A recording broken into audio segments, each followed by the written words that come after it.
Hello, Wolfpack.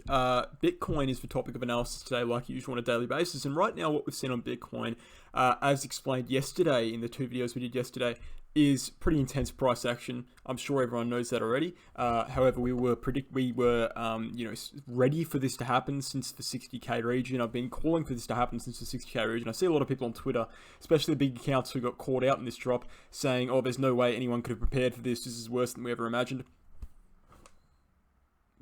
I literally predicted this since 60k. And so I can't say, well, look, I can't say I predicted it exactly like this, but the trend in which we're going is very much predictable towards the 200-week SMA, which is currently at 19 to 20k. I think that's going to head upwards. I think we're going to bottom out in the mid 20ks. However, that's not the topic of analysis video. You guys already know that. And if you haven't watched my videos before, that's what I'm expecting. That's what I've been expecting for a long time, multiple months now on Bitcoin, trending downwards towards the 200-week SMA.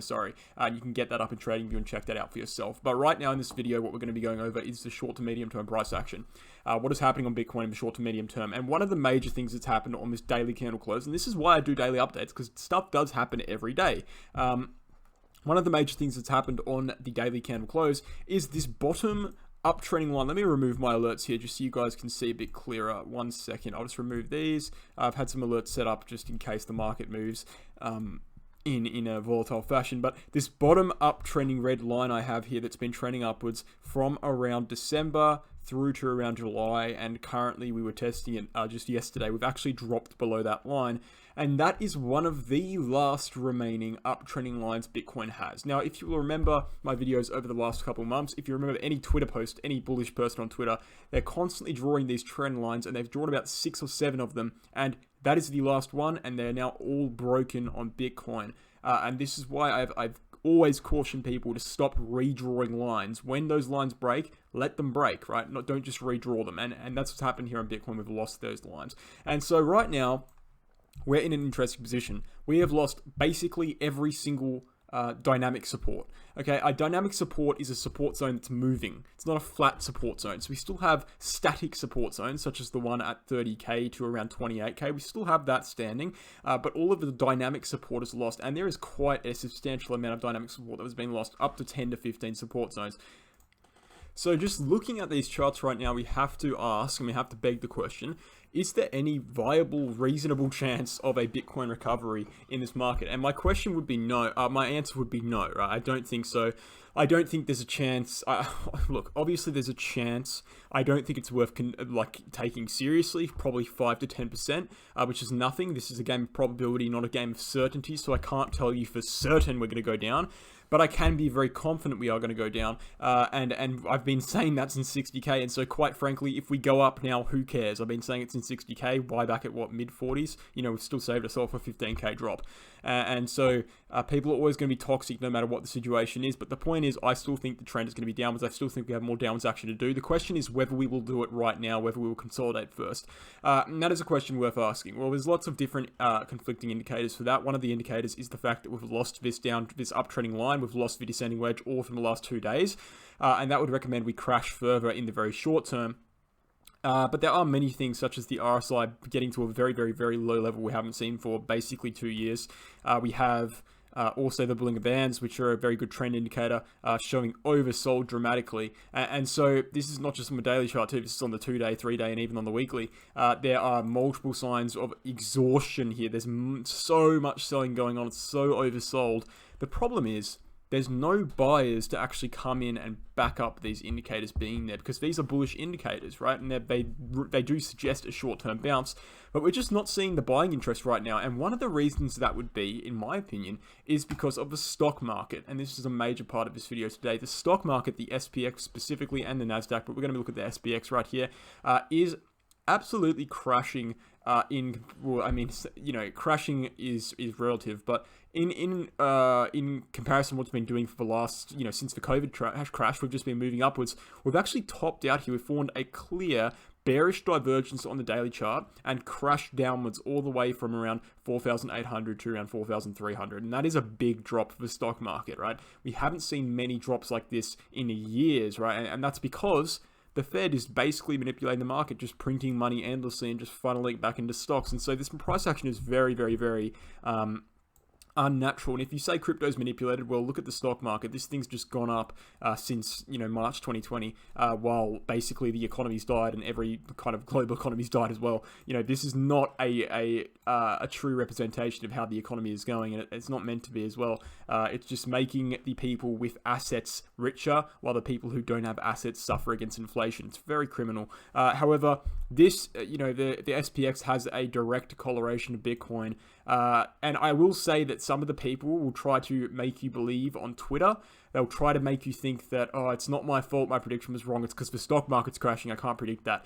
That's simply incorrect, right? We only started crashing on the stock market on January the 5th. On January the 5th, Bitcoin was all the way down here at around 42k. And so they're lying to you.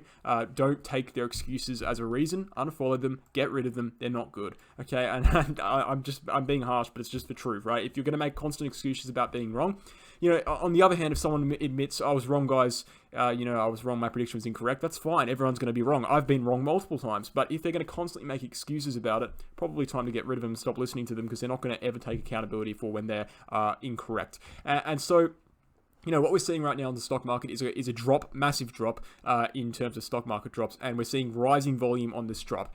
Okay, and we have to ask a question, well, where is the next support? Where are we going to be supported? And this is a kind of a multi-layered question, because technical analysis in the SPX doesn't really work too well, because the market is so manipulated. But just going off TA, right? Because I'm not going to try and predict all these global events and stuff, and I'm not like that. I'm not a fundamental analyst. But in terms of TA, we are oversold, and the next support realistically will probably be right below us. We're looking at probably around 4392 to around 4284, and that's probably a big support block there for the SPX. We had one up here that I drew. It's turned red now. That's resistance. But this rising volume, we can see we've actually closed the daily candle just above that support block, which is nice to see. So we may very well be coming into a block of support on the SPX. Looking at the weekly chart, we have the 50-week SMA down here just below us at 4349, and we are at 4397 as right now. So look, right below us is a pretty major support block. The only thing is TA is hit or miss with the stock market. Global events affect it way more than technical analysis does. But according to TA, we might actually be coming in for a potential bottom now. And that would kind of beg the question, well, if the stock market bottoms, stock market stops crashing, will Bitcoin rally? And the answer would be yes. But I don't think, that's the only reason we've been crashing. And so I don't think that's a reason we'll go to new all-time highs. We could very well come up, for example, and test, say, 40k or maybe even 45.5k. That's possible on a dead cat bounce. But I really think we are way too far gone. Too much structure has been broken on Bitcoin and altcoins to get to new all-time highs or anywhere near it at this point. Now, for those of you who don't know, in order for me to be bullish on the market again, and I mean, in order for me to be bullish calling for new all-time highs, I need to break at least 48k, preferably 53k, but 48k is a pretty good indicator there. And we are a long way away from that point, and the drop doesn't really seem to be ending. I mean, just on this daily candle close, we've dropped below another support line. And so we'll have to be waiting and seeing here what's going to happen with the stock market, because it is going to be opening, I think, tomorrow with Australian time. Sorry, in the US, it'll be the day after tomorrow. And so what happens there is going to be interesting. I think until that point, we might just see some chop, some consolidation, maybe a little bit more downwards action. But we'll see what happens with the stock market, because if the stock market does pump, does rally a little bit, some of those people who got shaken out are going to buy back in. They're going to be shaken out again later, but it might just delay the process a little bit, maybe by a few weeks or a month. So thanks for watching, guys. Hope you enjoyed, and I'll catch you in the next one. Also, guys, before I go, sorry about that. I may be, and I'm not going to be too sure about this, but I may be live streaming tomorrow. And by tomorrow, I mean the weekly close / weekly open on Bitcoin. So whenever the weekly candle closes, I'll probably start streaming about an hour before that point. Depending on your time zone, that might be tomorrow, might be the day after. I'm not 100% sure if I'm going to be doing it yet. We'll have to see what happens. But I'm trying to get the stuff set up. If everything gets set up, ready to go, I'll most likely stream. If not, then I'll probably delay it for a few more days. Thanks for watching, guys. Hope you enjoyed again, and I'll catch you in the next one.